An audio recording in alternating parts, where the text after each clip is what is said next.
hey, let's quickly transform your spreadsheet data into something sleek and functional in Noloco.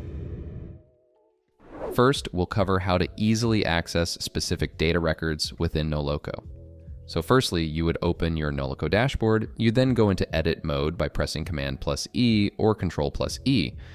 Next, you'd click on the collection display that contains your data. After that, just click on any record in your list to view its detailed page. Next, we're going to show you how to make your record pages work exactly how you need them to. Start by setting the header title to something descriptive about the record. The next thing you'd do would be to customize the Edit and Done buttons with text that suits your team's lingo. Another great feature to explore is adding tabs to organize the information on the page better. Now let's dive into how to enhance your pages with custom components that make your data pop.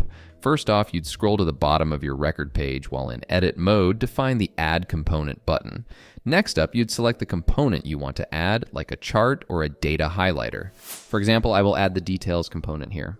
To customize a newly added component, you'd start by setting it up with the relevant data fields. If you want to modify an existing component, you'd simply click on the component and then use the editor menu to make your changes.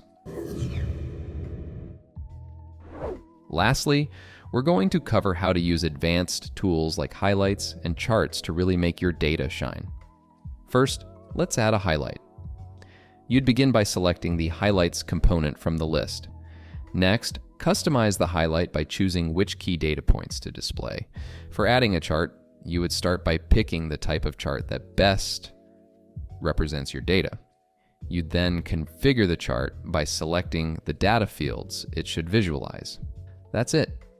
You're all set to make your data look and function beautifully in Noloco.